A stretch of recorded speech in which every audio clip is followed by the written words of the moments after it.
नमो रिहंताणम, नमो सिद्धाणम, नमो आर्याणम, नमो वज्जाणम, नमो लोये त्रिकालवर्ती सबसाहुणम।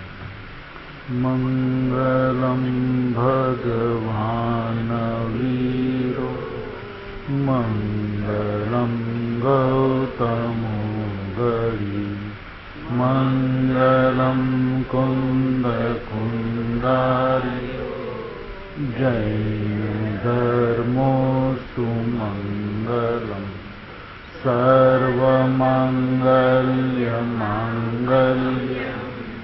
सर्वकल्याणकारकं, प्रदानं सर्वधर्माणां, जैनं जयतु शासनम्। ओंकार बिंदु संयुक्तं नित्यं ध्यायन्ति योगिनः, कामदं मोक्षदं चैव। ओंकाराय नमो नमः। नमः समय साराय स्वानुभूत्याश्चकासते, चित्स्वभावाय भावाय सर्वभावान्तरचिदे, अज्ञानतिमिरान्धानां ज्ञानाञ्जन्यशलाकया चक्षुरुन्मीलितं येन तस्मै श्रीगुरुवे नमः। आत्मा ज्ञानं स्वयं ज्ञानं, ज्ञानान्यत् करोति किं, परभावस्य कर्तात्मा मोहोऽयं व्यवहारिणः। मंगलमय मंगलकर वीतरागविज्ञान, नमो ताहि जाते भये हरिहंतादिमहान्। ओम नमः सिद्धेभ्य, नमः सिद्धेभ्य, नमः सिद्धेभ्य।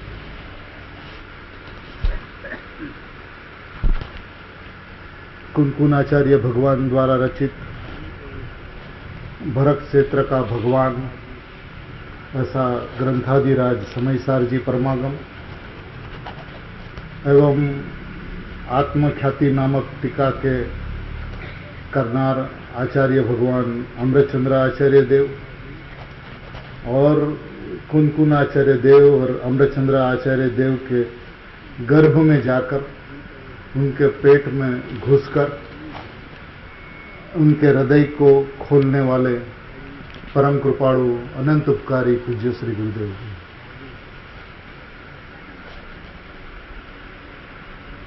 गुरुदेव श्री इस छठवीं गाथा के संदर्भ में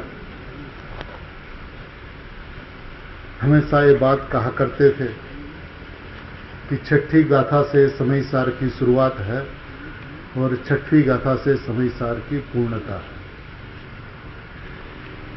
क्योंकि जिसमें ध्येय का स्वरूप,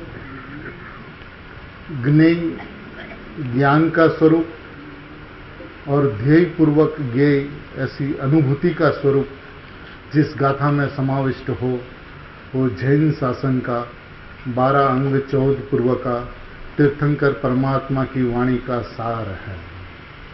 और यह सारभूत तत्व संपूर्णतया 100% इस गाथा के अंदर में समाविष्ट है।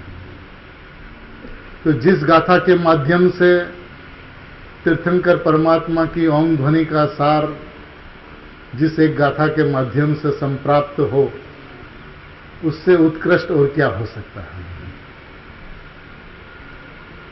विश्व यह कहता है कि आज कुनकुन आचार्य देव के समय में एक अंग से कम ज्ञान रह गया था, लेकिन ये बात आज कहने में कोई अतिशयोक्ति नहीं कि जिसके अंदर में शुद्धात्मा जानने में आ जाए, वही यदि 12 अंग का सार है तो आज हमारे पास में यह पूर्णतया उपलब्ध है। गुरुदेव श्री ने जिस तरह से इस भगवान आत्मा की बात, इस ध्येय स्वरूप वस्तु व्यवस्था की बात स्पष्ट की है, इसके अंदर में यदि शांति से इसकी पंक्तियां पढ़ी जाए तो कहीं खोजने की जरूरत नहीं है। प्रथम बात। द्वितीय बात, जिस तरह से एक वस्तु की व्यवस्था बतलाई गई उस तरह से इस वस्तु की व्यवस्था को समझा जाए तो अनुभूति इस विश्व के अंदर में सर्वोत्कृष्ट सरल है। ये आज कठिन हो पड़ी है वो एक दूसरी बात, लेकिन है सर्वोत्कृष्ट सरल। गुरुदेव श्री ये बात कहा करते थे कि जब आत्मा की अनुभूति किसी पुरुष को होती है और अनुभूति के पश्चात जब वह बाहर आता है तो उनको ये विकल्प होता है कि अनुभूति इतनी सरल थी तो अनंत काल संसार में बीता कैसा है। इतनी सरल अनुभूति है, लेकिन कठिनता का जन्म देना ये हमारा जन्मसिद्ध अधिकार बन चुका है अनादिकाल से। सरल वस्तु को हम नई विविक्षाओं के माध्यम से, प्रमाण के लोभ से, निश्चय का पक्ष न हो जाने के डर से जो सारी गूंच हम खड़ी करते हैं उससे सरल वस्तु, सहज वस्तु, स्वाभाविक वस्तु कठिन हो पड़ी। कठिन है नहीं, लेकिन माने तो भी कठिन नहीं है और न माने तो भी कठिन नहीं है, क्योंकि स्वभाव कभी कठिन नहीं हो सकता और कठिन हो वो स्वभाव नहीं हो सकता। स्वभाव कठिन कैसे हो? स्वभाव तो सरल ही होना चाहिए, उसी का नाम स्वभाव है, क्योंकि यह स्व का भाव भी नहीं है। यदि स्व का भाव हो तो भेद पड़े, लेकिन ये तो स्वभाव है। तो स्वभाव के अंदर में माना इतना सा भेद भी उस वस्तु के अंदर में नहीं है। ऐसी जो वस्तु है, ऐसा जो स्वभाव है, इस स्वभाव को समझने के लिए शांत होकर गुरुदेव श्री जो फरमाते हैं उस शब्द शब्द पे यदि अपन विचार करें तो बात स्पष्ट हुए बिना नहीं रह सकती कि भगवान आत्मा अत्यंत सरलतम पदार्थ है। किस तरह से? तो 207 नंबर के पृष्ठ के माध्यम से गुरुदेव श्री जो फरमाते हैं उसको अपन देखेंगे।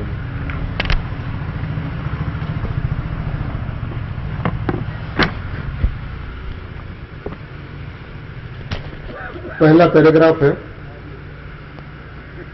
एज ज्ञायक छे तेज, मैंने मूल गाथा में बात आई नहीं કે તેથી પ્રમત પણ નથી અને અપ્રમત પણ નથી। તેજ સમસ્ત અન્ય દ્રવ્યોના ભાવોથી ભિન્નપણે ઉપાસવામાં આવતો શુદ્ધ કહેવાય છે। तेज, अब उस तेज की गुरुदेव श्री परिभाषा करते हैं। एज ज्ञायक छे तेज, जिस ज्ञायक की बात ऊपर में कही गई, जो ज्ञायक स्वभाव बतलाया गया, जो ज्ञायक स्वभाव स्पष्ट किया गया, वो ज्ञायक स्वभाव तेज। तेज એટલે तेज, तेज એટલે જ્ઞાયક છે તેજ। તેજ એટલે અજવાળું નહીં, તેજ એ ત્રિકાળ જ્ઞાયક સ્વરૂપ જેમાં પર્યાય નથી। कैसा है त्रिकाल ज्ञायक स्वरूप? जिसमें पर्याय नहीं है, જેમાં શુભાશુભ ભાવ નથી, જેમાં પ્રમત અપ્રમત ભેદ નથી। એવી ચીજ ને, एवी चीज ने, केवी चीज ने? जिसमें पर्याय नहीं है, जिसमें प्रमत अप्रमत नहीं है, जिसमें शुभ अशुभ नहीं है, वही ज्ञायक, उस ज्ञायक की उपासना। एक ज्ञायक की उपासना कभी नहीं की। ज्ञायक की उपासना क्यों नहीं हुई? तो उनका कारण यह है कि जब ऐसा ध्येय की चर्चा गुरुदेव के माध्यम से चले और परिणाम से सर्वथा रहित भगवान आत्मा को बतावे, तो उसके अंतरंग के अंदर में ऐसा एक भाव चलता है कि यदि मोक्ष मार्ग को जन्म देने का कोई उपाय है तो परिणाम से रहित भगवान आत्मा की दृष्टि करना वही एकमात्र मोक्ष मार्ग का प्राप्त करने का उपाय है। अब इस वजह से वो कहता है कि मैं शुद्ध हूं। तो एक छल है अपने साथ, एक कपट है अपने साथ। सम्यक ज्ञान प्राप्त हो, उसके वजह से अब उसका मार्ग क्या, सम्यक ज्ञान कैसे प्राप्त हो, तो कि परिणाम से रहित द्रव्य को देखो, तब उसके ऊपर में दृष्टि जाए तो सम्यक ज्ञान की प्राप्ति हो। तो हमें चाहिए तो सम्यक ज्ञान, हमें चाहिए तो सम्यक दर्शन, हमें आत्मा नहीं चाहिए, हमें पर्याय चाहिए। तो उस पर्याय के अंदर में एकत्व कायम रखते हुए अब मोक्ष मार्ग उत्पन्न करने का और कोई उपाय नहीं है हमारे पास में, उसलिए हम परिणाम से रहित द्रव्य को देखना चाहते हैं। तो ये छल नहीं तो अलावा क्या है? इसके अंदर में भगवान आत्मा दिखाई नहीं देता।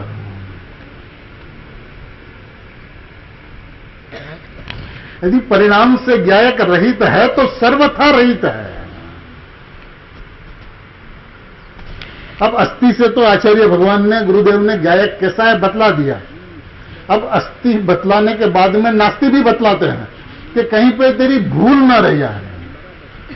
खाली अस्थि की बात करते तो शायद ऐसा भी हो सकता है, ऐसा तेरे दिमाग के अंदर में आ सकता है, क्योंकि ज्ञानियों से अज्ञानी का दिमाग ज्यादा चलता है। वो अपनी जादी बुद्धियां लगा करते हैं। जितनी मात्रा के अंदर में गुरुदेव चलने को सिखाते हैं उस मात्रा पे नहीं चलते हैं, उससे आगे चलना चाहते हैं। तो ये कपट है अपने साथ में, और इस कपट के साथ में भगवान आत्मा का दर्शन नहीं हो सकता। यदि वो परिणाम से रहित है तो रहित है, सर्वथा रहित है। शुभ हो, अशुभ हो, प्रमत हो, अप्रमत हो, ये सारे भेदों की कोई चर्चा नहीं। उत्पाद व्यय से रहित मात्र वस्तु। इस उत्पाद व्यय के अंदर में शुद्ध हो, अशुद्ध हो, ये कोई प्रश्न नहीं है। ऐसी ज्ञायक वस्तु, एज ज्ञायक से तेज, वही ज्ञायक। कैसा ज्ञायक? त्रिकाल ज्ञायक स्वरूप, जिसमें पर्याय नहीं, जिसमें शुभाशुभ भाव नहीं, जिसमें प्रमत अप्रमत के भेद नहीं, ऐसा ज्ञायक, ऐसा ज्ञायक स्वरूप वस्तु, ऐसा मैं, ऐसा मैं। ये बात यहां पर आनी चाहिए। जब तक ये परमात्मा सो मैं, और मैं के आगे और कुछ नहीं हो सकता। वो मैं के अंदर में मैं पुरुष, मैं स्त्री, ऐसा नहीं होता। मैं माना मैं होता है। मैं मनुष्य, मैं भगवान, बस नहीं। मैं माना मैं, उसकी कोई विविक्षा नहीं होती, उसकी कोई अपेक्षा नहीं होती। ये निरपेक्ष वस्तु जो है बस वो है। ये गुरुदेव श्री कहते हैं, आहा एवी चीज ने, ऐसी जो चीज है, ऐसी जो वस्तु है, ऐसा जो त्रिकाली स्वभाव है, ऐसा जो भगवान आत्मा है, एवी चीज ने समस्त अन्य द्रव्यों ना भावो थी अनेरा अनेक તીર્થંકર ને અહીં તો એ નો કર્મમાં છે, ખરું તો કર્મ જે છે અંદર એના તરફનો ઉદય ભાવ જે છે એના તરફનું લક્ષ છોડી દઈને પોતે નાયક ચૈતન્ય મૂર્તિ પ્રભુ છે, ચૈતન્ય ચંદ્ર છે પ્રભુ. તો વસ્તુ જીન ઘટ ઘટ અંતર જીન વસે, ઘટ ઘટ અંતર જૈન, પણ મત મદિરા કે 500 મતવાલા સમજે નહીં. એ જેનો અભિપ્રાય રાગનો ને रुचि पરની એવા रुचिवाળાને આ वस्तु છે तो जीव स्वरूप. जिसको राग की रुचि है ऐसे जीव को भी वस्तु तो जीव स्वरूप है. अब उसकी रुचि राग की है एक अलग बात, लेकिन उसको वस्तु तो जीव स्वरूप है. कैसा जीव स्वरूप कि जिसके अंदर में जैन नहीं बसते हैं. ज्ञान दर्शन चारित्र वैसे भेद जिसमें नहीं बसते हैं. अब जब ज्ञान दर्शन चारित्र के भेद न बसे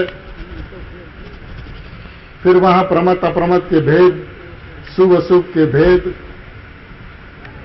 बस उससे तो रहित भिन्न भगवान आत्मा है। छे तो शुद्ध है, तो शुद्ध शास्त्र आपो ना भाई, शास्त्र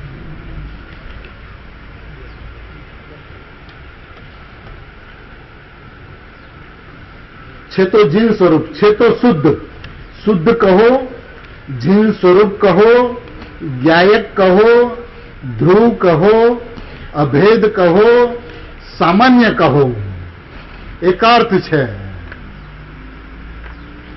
क्या कहते हैं? जिन स्वरूप माने है तो शुद्ध, शुद्ध कहो, जिन स्वरूप कहो, ज्ञायक कहो, ध्रुव कहो, अभेद कहो, सामान्य कहो। ऐसी चीज होने पर भी अज्ञानी का उसके ऊपर में लक्ष्य नहीं, अज्ञानी का पर के ऊपर में लक्ष्य है।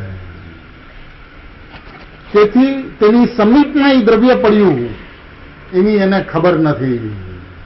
उस पर्याय के समीप में द्रव्य पड़ा है। अब पर के ऊपर में लक्ष्य है तो अब ज्ञान दो का, प्रतिभास दो का, लेकिन लक्ष्य एक का।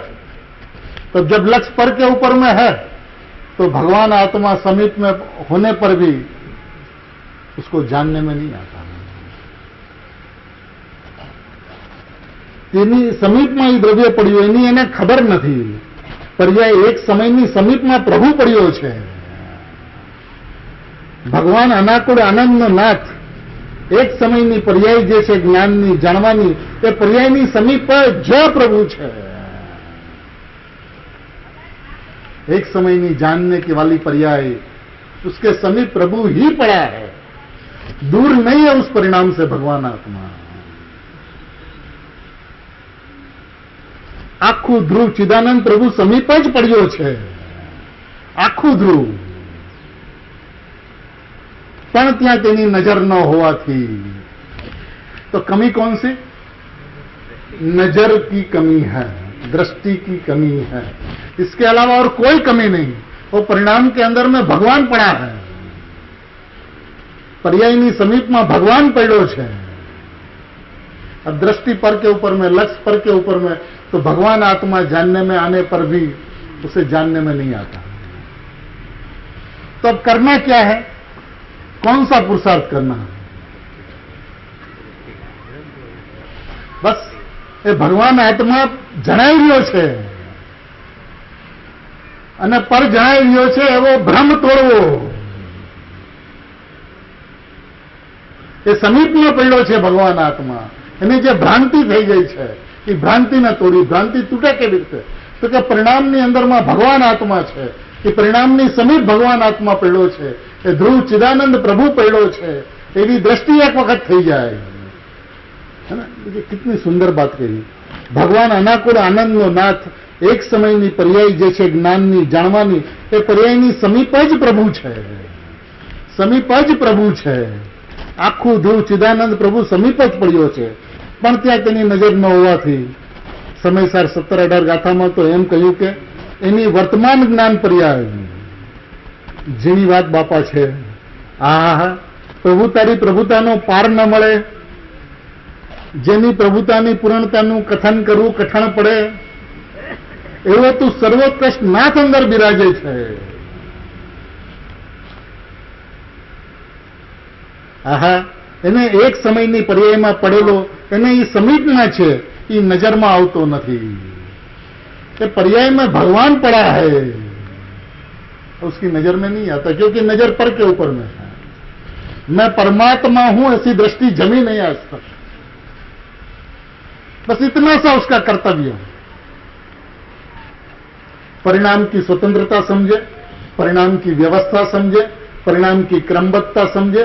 जिस समय जो पर्याय होने वाली वही पर्याय होती ही है, ऐसा समझते हुए पर्याय की दृष्टि हटाकर मैं परमात्मा हूं ऐसी दृष्टि हो जाए, तो ये परिणाम के समीप भगवान पड़ा है। उसको परिणाम में भगवान को लाना नहीं है। परिणामनी समीप पेड़ो छे એટલે परिणामમાં भगवान છે। अब दृष्टि नहीं है तो ये कहते हैं कि समीप में पेड़ो छे। इतना कहना क्या करे गुरुदेव भी। देखिए अभी बहुत कुछ कहेंगे। સમીપમાં એ નજરમાં આવતો નથી। પર્યાયનો સ્વભાવ તો એવો છે, શું કહ્યું? પર્યાયનો સ્વભાવ, જો પર્યાયના સ્વભાવની વાત કરે છે, પર્યાયનો સ્વભાવ તો એવો છે, શું કહ્યું?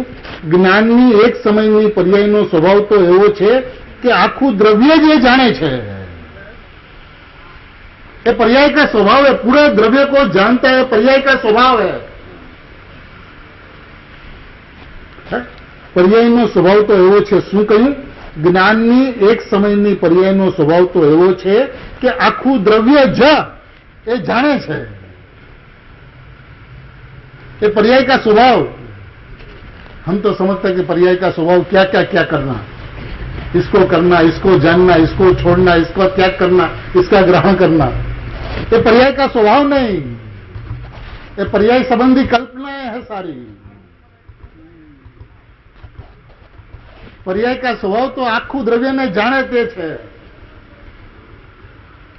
पूरा द्रव्य को जाने, आखू द्रव्य जाने छे। देखिए पर्याय का स्वभाव भी कितना अलौकिक है। हमने पर्याय को पर्याय के स्वभाव से नहीं देखा। यदि पर्याय को पर्याय के स्वभाव से देखा जाए तो पर्याय जो एक समय का जो सत्य है वो क्षणिक चक्रवर्ती है। वो क्षणिक चक्रवर्ती त्रिकालिक चक्रवर्ती को जानती हुई परिणमती है। जानती हुई परिणमती माने उस परिणाम के अंदर में द्रव्य है, उस परिणाम के अंदर में भगवान है। अब तैरना थे डूंगर देखा ही नहीं, बस इसी बात है। इंद्रिय ज्ञान को ज्ञान मान लिया, अतीन्द्रिय ज्ञान के अंदर में भगवान आत्मा मौजूद है, उसके पास गया नहीं, उसके समीप गया नहीं, उसके ऊपर दृष्टि नहीं दी। क्यों नहीं दी? क्योंकि पर्याय की प्रीति, क्योंकि पर्याय में सम्यक ज्ञान चाहिए, क्योंकि पर्याय में मोक्ष होना चाहिए। इसी के अंदर में हमारी मुमुक्षुता दिखती है।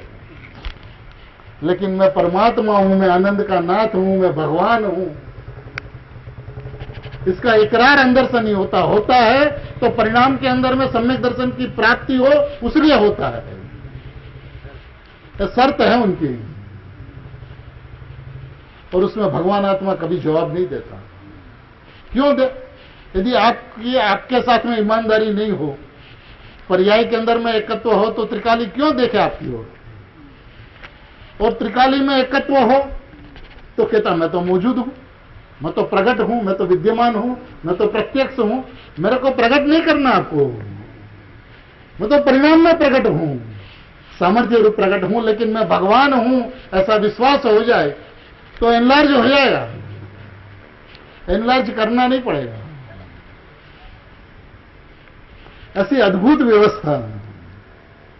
जो पर्यायનો સ્વભાવ તો એવો છે કે આખું દ્રવ્ય જે જાણે છે, એક સમયની પર્યાય જે છે જ્ઞાનની ઉઘડેલી વર્તમાન, એમાં એ દ્રવ્ય જ જણાય છે। किसको? ज्ञानी को।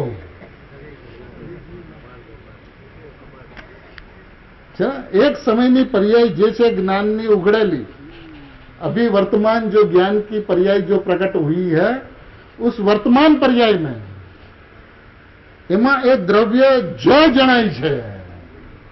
क्या जानने में नहीं आता हमें नहीं बताना, हमें तो यह कहना है कि क्या जानने में आता है। आप सोचो क्या जानने में नहीं आता, हम तो यह कहते हैं कि द्रव्य जो जनाय है। जनाय है ना, द्रव्य ज जनाय है। द्रव्य जो जनाय है वो विश्वासी पुरुषार्थ है।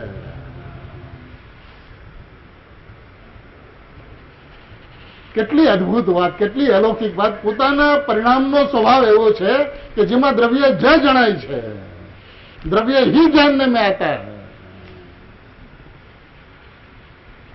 उलझन में मत पड़ भैया, ये जानने में आता और ये जानने में नहीं आता। उलझन में मत पड़। एक पक्षी दिखता है, आंख दिखती है कि कीकी दिखती है? द्रव्य जो जनाई है, दूसरी बात ही नहीं है।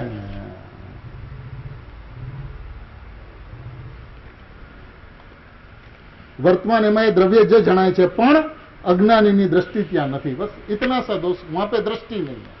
જણાય છે તો ભગવાન આત્મા, પણ ત્યાં દ્રષ્ટિ નથી એટલો એનો દોષ છે. અનાદિની અજ્ઞાનીની દ્રષ્ટિ, દયા દાન વ્રત કામ ક્રોધના પરિણામ ને કાં એને જાણનારી એક સમયની પર્યાય, ત્યાં આગળ એ ઊભો છે. બસ કાં ખડા है? दया दान व्रत भक्ति पूजा के परिणाम या उसको जानने वाली एक समय की पर्याय. मैं दया दान व्रत भक्ति का करता ऐसा माने, और वैसा यदि नहीं माने तो मैं उसको जानने वाला ऐसा माने. बस ये दोष है, ये संसार है, ये भ्रांति है. अरे आगे तो ऐसा कहेंगे कि दया दान व्रत भक्ति के परिणाम को जानने वाली एक समय की पर्याय, बात तो बहुत दूर, लेकिन ज्ञान को जानने वाली, ज्ञायक को जानने वाली ज्ञान की पर्याय, ये भी तेरे में नहीं. अरे ये क्यों, कौन सी बात, कहां से लाए? गुरुदेव बताएंगे, मैं नहीं कहूंगा. गुरुदेव कह रहे हैं, अरे भैया ज्ञान और ज्ञायक ऐसा भेद इस वस्तु के अंदर में नहीं है. जब तक ज्ञान में ज्ञायक जानने में आता है, ऐसा भेद रहेगा, तब तक मैं ज्ञायक हूं, मैं परमात्मा हूं, ऐसा श्रद्धा नहीं हो पाएगा.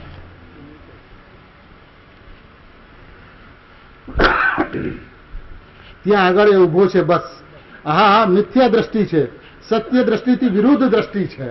देखिए इस 6वीं गाथा के अंदर में गुरुदेव श्री ने क्या नहीं कहा, कितना स्पष्टीकरण, अलौकिक से अलौकिक स्पष्टीकरण, कि जिसके अंदर में जैन दर्शन में इससे आगे कोई भी जीव को कुछ समझना नहीं है. समझना है तो इतनी सी बात, ज्ञान श्रद्धान में लेनी है तो इतनी सी बात. भगवान आत्मा कैसा पर्याय से रहित, ध्रुव सामान्य अभेद, एक शुभाशुभ भाव से रहित, प्रमत अप्रमत के भेद से रहित, बस ऐसी जो वस्तु है, उस वस्तु में, इस वस्तु मैं हूं ऐसा श्रद्धान. फिर जब पर्याय की बात करें तो पर्याय का स्वभाव कैसा, तो कोई उसके अंदर में द्रव्य ही जानने में आता है, वो पर्याय का स्वभाव. इससे बाहर पर्याय का स्वभाव हो नहीं सकता. अरे इसके बाहर यदि पर्याय चली जाए तो द्रव्य की पर्याय नहीं कहलाएगी, वो इंद्रिय ज्ञान कहलाएगा. जीव की अनादि से भूल यह रही कि इंद्रिय ज्ञान को उसने ज्ञान माना.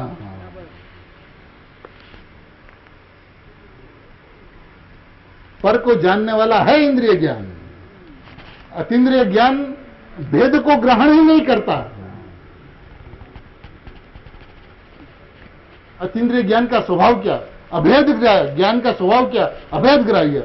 अभेद को ग्रहण करना ज्ञान का स्वभाव है, भेद को ग्रहण करना मन का स्वभाव है, इंद्रिय ज्ञान का स्वभाव है. अब जो है भेद का, इंद्रिय ज्ञान का स्वभाव, उसको माना आत्मा का स्वभाव. हो गई भ्रांति, संसार खड़ा हो गया. सत्य जे प्रभु ज्ञायक भाव कहो, सत्य जे प्रभु ज्ञायक भाव कहो, सत्यार्थ कहो, भूतार्थ कहो, सत साहेब पूर्णानंदनो प्रभु, आहा एनी ऊपर एनी नजर નથી. છે તો પર્યાયમાં જણાય એવો એ ચીજ.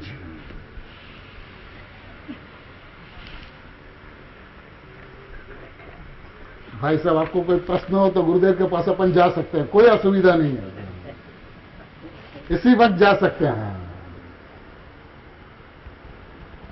सीढ़ी लाकर सुन सकते हैं. ये गुरुदेव की मौजूदगी है इस युग के अंदर में, हमारे और आपके बीच में. છે તો પર્યાયમાં જણાય એવો એ ચીજ જણાય જ છે. साहब इतना सारा वजन एकांत नहीं हो जाएगा. अरे भैया यही सम्यक एकांत है. इस सम्यक एकांत का स्वीकार करोगे तो सम्यक अनेकांत का जन्म होगा, होगा और होगा. ये हमारा कॉल करा रहा है आपके साथ.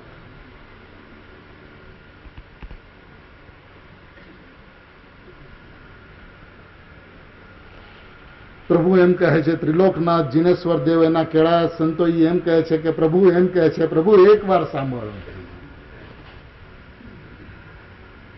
ત્રિલોકનાથ જીનેશ્વર દેવ એના કેળાયા સંતોએ એમ કહે છે કે પ્રભુ एक बार सांभळ। प्रभु कहकर कहते हैं कि एक बार सुन, तारी वर्तमान जे ज्ञाननी एक समयनी दशा तेनो सुपर प्रकाशक स्वभाव होवाथी भले तू तारी नजर त्यां न होय पण पर्यायमां द्रव्य ज जणाय छे। क्या कहे ना, कितना जोर से कहे, कितना खुल के कहे, कितना स्पष्ट करे, इससे अधिक भी क्या सुनने की जरूरत है। अपन बात प्रयोजन की करते हैं और प्रयोजन की बात का स्वीकार नहीं करते हैं, प्रयोजन की व्यवस्था का स्वीकार नहीं करते हैं। जब प्रयोजन की बात आवे तो पदार्थ को आगे करते हैं, पदार्थ की बात आवे तो प्रयोजन को आगे करते हैं। माने तर्क के अंदर में इतनी विद्वत्ता हो गई है कि स्वभाव से दूर हो गया। क्या काम है तर्क का, हमें प्रयोजन है स्वभाव का। भगवान आत्मा त्रिलोकनाथ एम कहे, प्रभु तू जेवड़ो मोटो प्रभु छो, प्रभु तू जेवड़ो मोटो प्रभु छो एवड़ो तारी एक समयनी पर्यायमां अज्ञानमां पण पर्यायमां जणाय छे।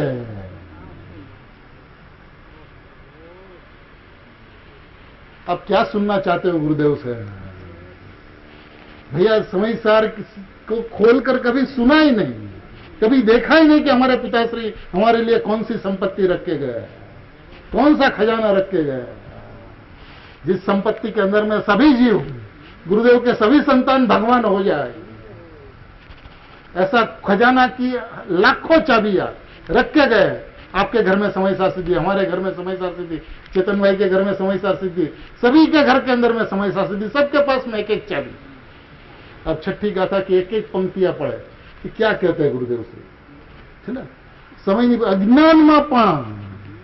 अज्ञाનમાં પણ પર્યાયમાં જણાય છે, કેમ કે પર્યાયનો સ્વભાવ છે જ્ઞાનની પર્યાય સ્વપર પ્રકાશક, તો એ પર્યાયમાં સ્વપ્રકાશે તો છે પણ તારી નજર ત્યાં નથી। સ્વપ્રકાશે તો છે પરંતુ તારી નજર નથી। તો હવે શું કરવું? તો કે નજર કર। શું કરવાનું? બીજું કરવાનું શું છે? તારી નજર નથી પણ છે તો દ્રવ્ય જ, पर्यायની અંદરમાં દ્રવ્ય જ છે, દ્રવ્ય ही है। तू मान तो द्रव्य ही है, न मान तो द्रव्य ही है। अब नहीं मानता तो इंद्रिय ज्ञान का जन्म होता, ज्ञान का अज्ञातृत्व हो जाता, और माने तो ज्ञान का ज्ञातृत्व हो जाए, सम्यक ज्ञान हो जाए। अब इतनी सरल विधि आज कठिन हो पड़ी है। क्यों कठिन हुई? क्योंकि हम गुरुदेव की बात को नहीं सुनते हैं, नहीं सुनते गुरुदेव की बात को। आज प्रत्येक मुमुक्षु के जीवन के अंदर में प्रतिज्ञा होनी चाहिए कि हम किसी की भी सुने लेकिन गुरुदेव को पहले सुनेंगे। आज गुरुदेव ने जिस तत्व ज्ञान को जिस पैमाने पे हमारे सामने रखा है, हृदय को जिस तरह से खोला है, वस्तु की व्यवस्था को जिस तरह से खोला है, यदि हम गुरुदेव को नहीं सुनेंगे तो जैन दर्शन समझ में नहीं आ पाएगा। आज गुरुदेव अद्वितीय पुरुष है, सभी जीवों का अंतरंग के अंदर में गुरुदेव के प्रति सर्वस्व समर्पण है। जब सर्वस्व समर्पण है तो गुरुदेव श्री क्या कहते हैं? अज्ञान में पर्याय में पण नायक जणाय छे। तो यह व्यवस्था है, क्यों नहीं सुनते इस बात को प्रभु?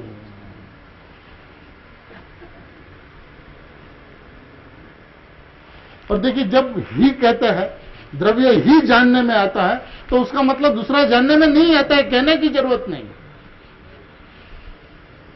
अब मैं यदि कहूं कि मैं प्रकाश ही हूं, फिर ये कहने की जरूरत है कि मैं चेतन भाई नहीं हूं? कहने की कोई आवश्यकता नहीं। जब मैं प्रकाश ही हूं ऐसा कह दिया तो बात वहां पे समाप्त हो गई।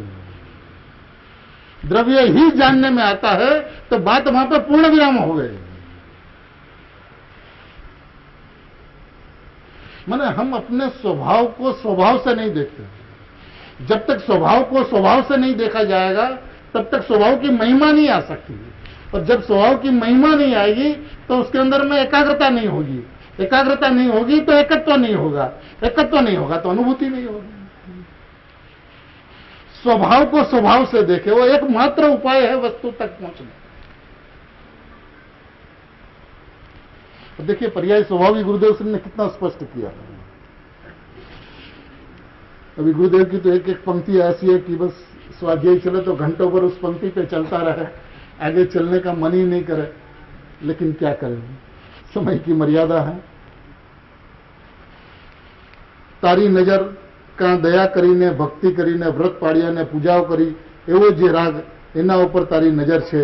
એ નજરને લઈને રાગની આગળ જે જ્ઞાન પર્યાય છે, રાગને જાણનારી એ જ પર્યાય સ્વને જાણનારી છે, પણ તમે તારી નજર નહીં હોવાથી તને રાગને પર્યાય જણાય છે, તે મિથ્યા બુદ્ધિ છે, મિથ્યા દ્રષ્ટિ છે। राग जानने में आता है मिथ्या दृष्टि और मिथ्या बुद्धि है।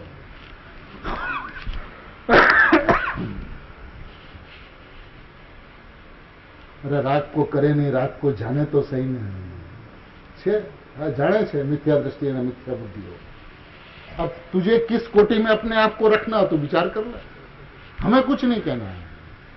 हम तो इतना कहते हैं कि पर्याय का स्वभाव ऐसा है कि जिसके अंदर में द्रव्य ही जानने में आता है।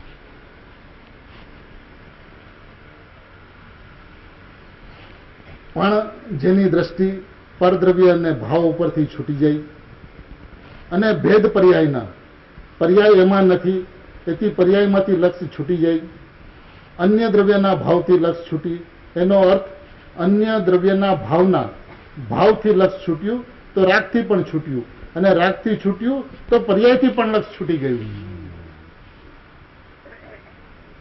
આવી વાત બાપુ સમ્યક દર્શનની પહેલી ધર્મની ચીજ એવી ચીજ છે, બહુ લોકો એમને એમ જિંદગી ગાળીને ચાલ્યા જશે, આપણે એની વાત નથી કરવી।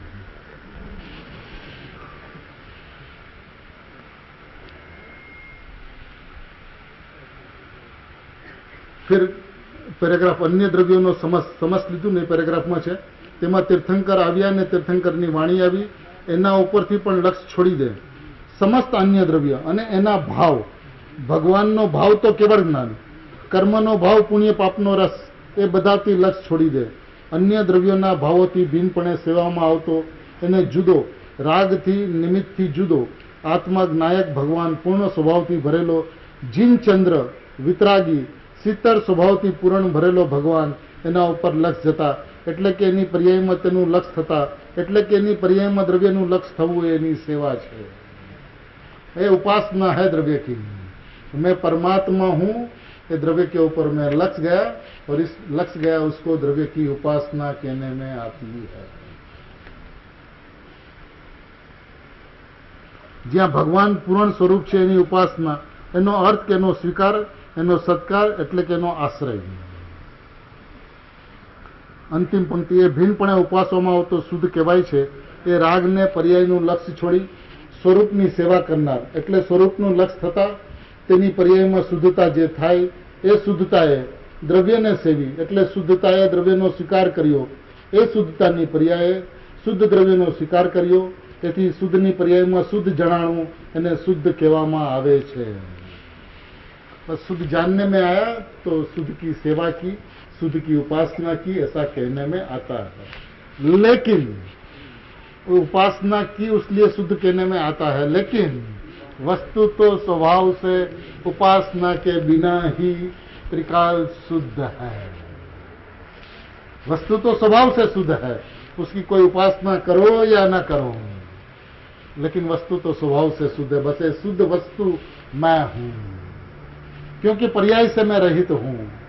तो परिणाम के अंदर में राग हो कि वितराग हो, परिणाम के अंदर में आश्रव हो या संवर हो, परिणाम के अंदर में बंध हो या मोक्ष हो, उससे हमें कोई प्रयोजन नहीं।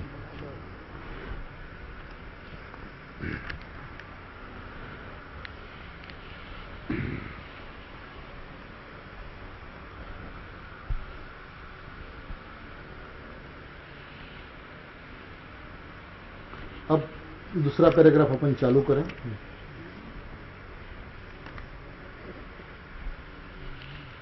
वड़ी दायना એટલે કે બળવા યોગ્ય પદાર્થના આકારે થવાથી અગ્નિને દહન કહેવાય છે.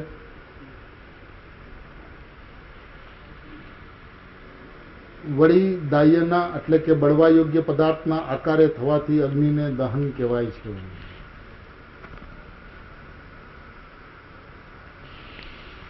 जो जलने योग्य है, इस पदार्थ के आकार रूप होने से अग्नि को दहन माने जलाने वाली कहा जाता है. इस आकार रूप यदि अग्नि हो, एक घड़ी के आकार रूप यदि अग्नि हो, तो अग्नि घड़ी को जलाती है ऐसा कहने में आता है. ऐसा संसारी जन को इसी बात से समझ पड़ते होने से इस उदाहरण के माध्यम से आचार्य भगवान जगत के जीवों को जो वस्तु प्रसिद्ध है उस प्रसिद्धि से जो अप्रसिद्ध है उस तरफ ले चलते हैं, क्योंकि और कोई रास्ता नहीं और कोई मार्ग नहीं. अब ये अग्नि इस रूप हुई तो उसको समझ में आती कि घड़ी के आकार रूप अग्नि हुई. वास्तविकता यह है कि घड़ी के आकार रूप अग्नि होती ही नहीं है. अग्नि अग्नि रूप होती है और घड़ी घड़ी रूप होती है. घड़ी की पर्याय घड़ी से बाहर नहीं जाती और अग्नि की पर्याय अग्नि से बाहर नहीं जाती. लेकिन संयोग संबंध को देखते हुए जिसे अग्नि की पहचान नहीं है उसको अग्नि की पहचान कराने के लिए आचार्य भगवान ने 3 बात कही. पहली बात यह कही कि लकड़ी को जलावे सो अग्नि. जब ये बात समझ में आ गई कि बात तो सही है कि अरे अग्नि की वजह से लकड़ी जल रही है, तो फिर दूसरी बात कहते हैं कि लकड़ी को जलावे सो अग्नि नहीं, क्योंकि अग्नि का लकड़ी से स्पर्श ही नहीं होता. एक द्रव्य का दूसरा द्रव्य के साथ कोई स्पर्श ही नहीं होता. लकड़ी की शीतल पर्याय का अभाव होकर उष्ण पर्याय का स्वयं उत्पाद हुआ है. उसको उत्पाद करने वाली अग्नि नहीं है. तो जब ये बात समझ में आई तो आचार्य भगवान एक पद और अंदर ले चलते हैं. तो अभी तक तो मैंने लकड़ी को जलाई सो अग्नि कहा था, लेकिन वास्तविकता तो यह है कि उष्ण सो अग्नि है. अग्नि तो उष्ण होती है, उष्ण सो अग्नि. अब जब ये बात भी समझ में आ गई तो आचार्य भगवान कहता है ऐसा भी नहीं है. लकड़ी को जलाए सो अग्नि ये व्यवहार का कथन था और उष्ण सो अग्नि ये भी व्यवहार का ही कथन है. दोनों के बीच में अंतर है तो इतना कि एक असद्भुत का वचन है, एक सद्भुत का वचन है. एक पराश्रित व्यवहार है, एक भेदाश्रित व्यवहार है, लेकिन है दोनों व्यवहार. उष्ण सो अग्नि ऐसा नहीं, अग्नि सो अग्नि यह निश्चय है.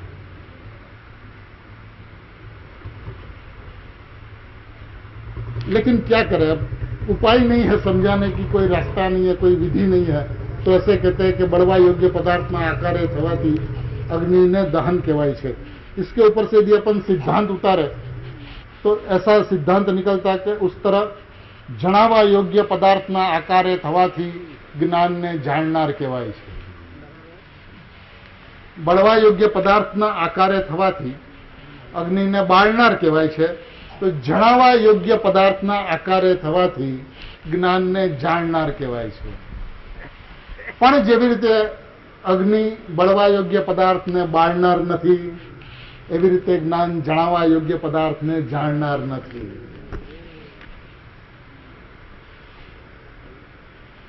सिद्धांत पे तो आना होगा दृष्टांत के ऊपर से, क्योंकि दृष्टांत सिद्धांत को सरल करने के लिए होते हैं. दृष्टांत को लंबाया भी जाता है कि जैसे वस्तु सरल हो, अच्छी तरीके से समझाए. उसलिए आचार्य भगवान ने इतना कहकर रुका नहीं कि बड़वा योग्य पदार्थना आकारे थवाथी अग्नि ने दहन कहवाय छे, तो पण क्या फिर भी दाह्यकृत अशुद्धता तेने નથી। अग्नि जो जलती है उसको लकड़ी की अपेक्षा नहीं है।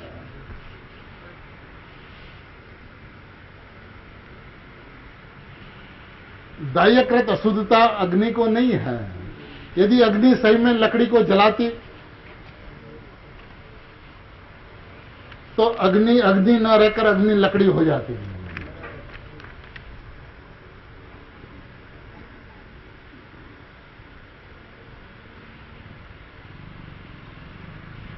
अग्नि को जलने में लकड़ी की अपेक्षा नहीं और लकड़ी को जलने में अग्नि की अपेक्षा नहीं। लकड़ी अपनी योग्यता से जलती है।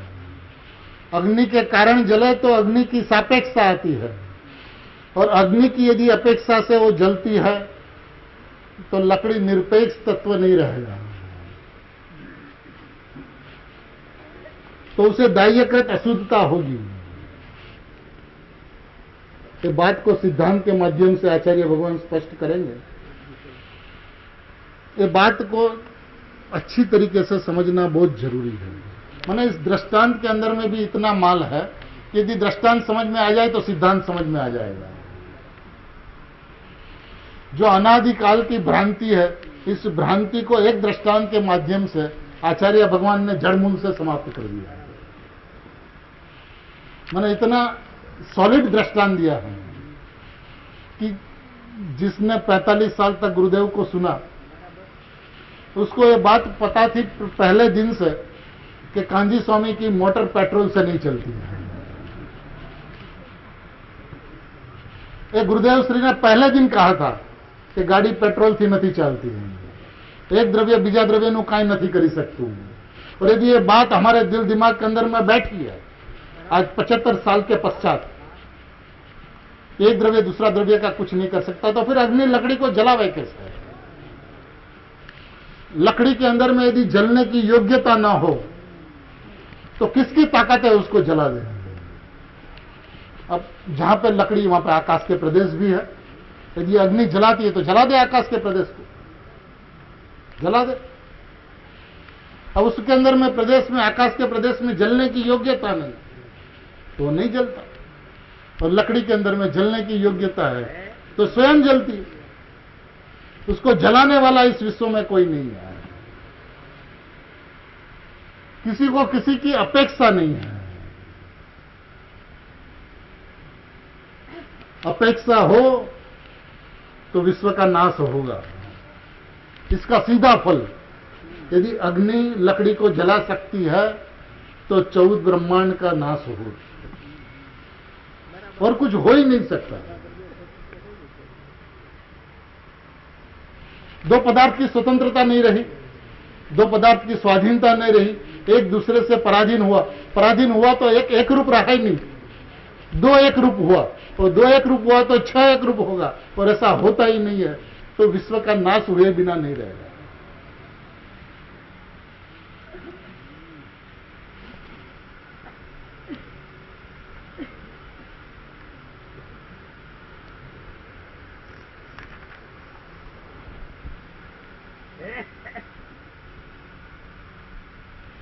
देखिए 212 नंबर प्रश्न के अंदर में गुरुदेव श्री इनका स्पष्टीकरण करते हैं। દાહ્યના બળવા યોગ્ય પદાર્થના આકારે એટલે છાણું, લાકડું, કોલસા તેના આકારે અગ્નિ થવાથી દહન બાળનાર કહેવાય છે।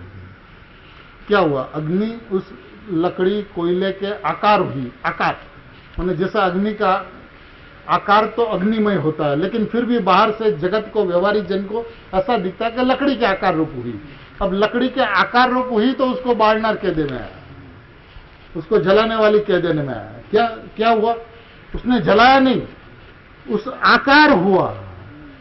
यहां पे मर्म है।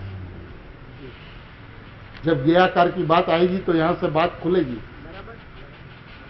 तो जलने योग्य पदार्थ के आकार हुई अग्नि, तो उसको बाळनार कही देवामां આવ્યું।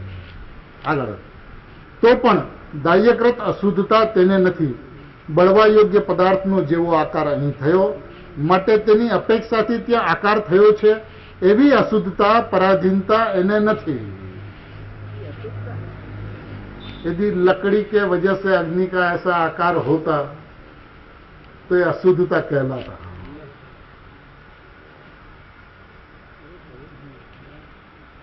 यदि ज्ञेय के वजह से ज्ञान का ऐसा आकार होता तो ये अशुद्धता कहलाता.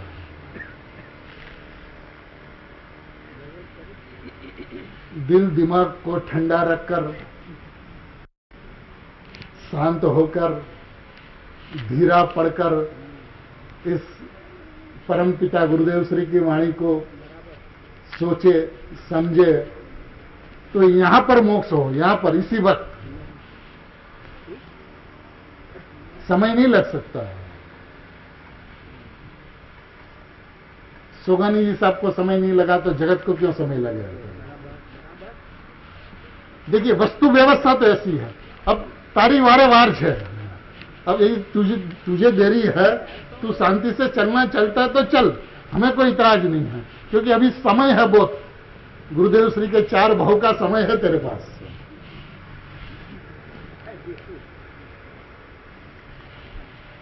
क्योंकि सबको यह कहते हैं कि गुरुदेव के समझ शरण में मोक्ष में जाना है, तो है समय उतना.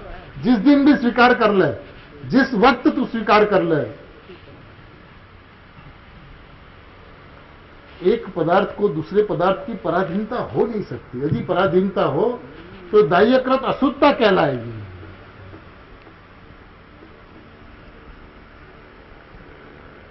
એવી અશુદ્ધતા, અશુદ્ધતા એટલે પરાધીનતા એને નથી. એ અગ્નિનો આકાર થયો છે, એ પોતાથી થયો છે. એવે આકારે અગ્નિ પોતાથી થઈ છે. ये अग्नि का खुद का आकार है, अग्नि का खुद का परिणमन है, स्वयं से परिणमन हुआ है. छाणु ने लाकड़ू ने कोलसो એ આકારે અગ્નિ થઈ માટે બળવા યોગ્યના આકારે થઈ. તો બળવા યોગ્ય અગ્નિને પરની પરાધીનતા છે એમ નથી, એમ નથી. कोई पदार्थ अपना आकार छोड़ता है क्या? और अपना आकार 2 रूप हो सकता है क्या? अपना आकार तो अपने रूप ही रहता है. प्रतिभास भले 2 का हो,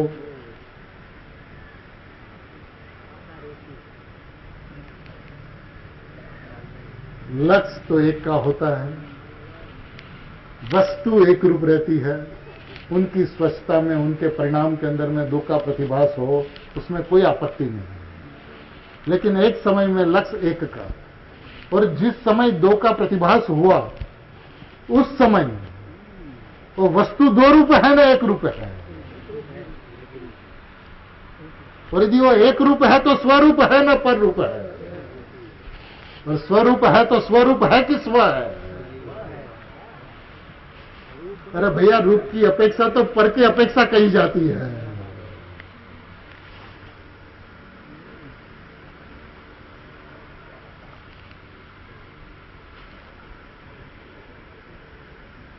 બળવા યોગ્ય પદાર્થના આકારે થવાથી અગ્નિને બાળનાર કહેવાય છે. તો બાળનાર તો અવાજ એવો આવ્યો કે બળવા યોગ્ય છે તેને બાળે છે. બાળનાર શબ્દમાંથી અવાજ એવો આવ્યો કે બળવા યોગ્ય છે તેને બાળે છે. એટલે કે એના આકારે થઈ છે એમ નથી. लकड़ी के आकार रूप हुई है अग्नि, ऐसा नहीं है. दिखता तो है ना भैया, तेरी दृष्टि का दोष है. अग्नि की पर्याय अग्नि से बाहर जाती ही नहीं.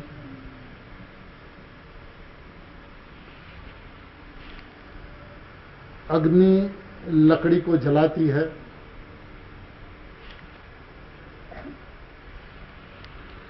या अग्नि अपने को प्रकाशती है. ये दोनों ही बात के अंदर में विराधना है, आराधना नहीं है.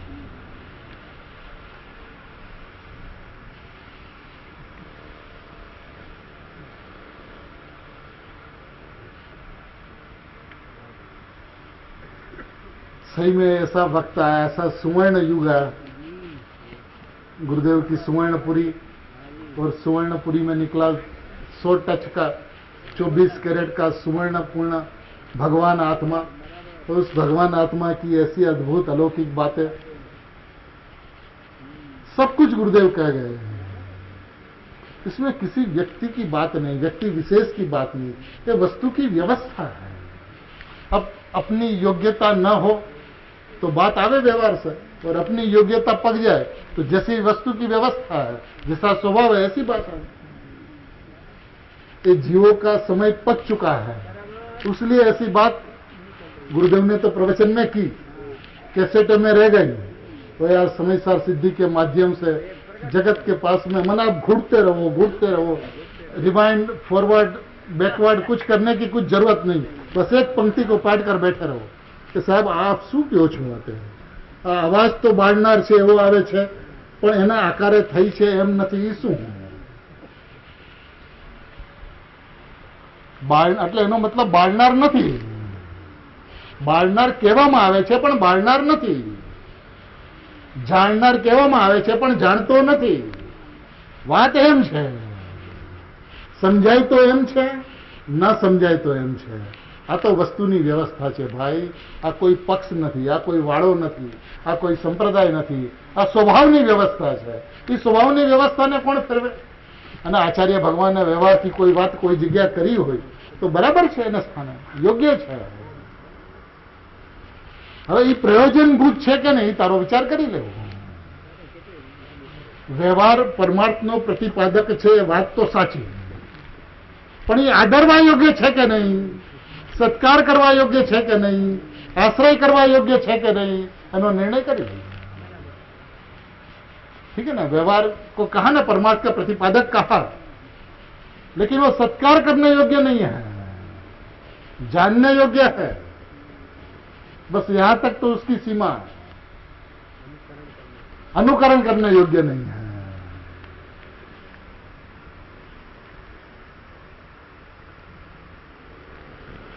એ વખતે પણ અગ્નિ પોતાના આકારે થયેલી છે। अब लकड़ी के आकार रूप तो नहीं हुई, तो लेकिन हुई कैसी? 2 आकार रूप ने 1 आकार रूप। जीतूभाई के जो दृष्टांत अघरो है, दृष्टांत गुरुदेवे કેટલો સહેલો કરી દીધો છે ना। अग्नि कहां लकड़ी के अंदर में प्रवेश को पाई? जब अग्नि लकड़ी के अंदर में प्रवेश को नहीं पाई तो 2 आकार रूप कैसे हो सकता? और यदि प्रवेश दिखता भी हो तो भी अग्नि अग्नि में और लकड़ी लकड़ी में है ना। ए वक्ते पण મને જ્યારે એના આકારે થઈ છે એમ દેખાય છે, એ વખતે પણ અગ્નિ પોતાના આકારે થયેલી છે। બળવા યોગ્ય પદાર્થને આકારે અગ્નિ થઈ, તે અગ્નિ પોતાના આકારે સ્વયં પોતાથી થઈ છે, પોતાના આકારે પોતાથી થઈ છે। લાકડાના આધારે લાકડાથી પરાધીન થઈને નથી થઈ।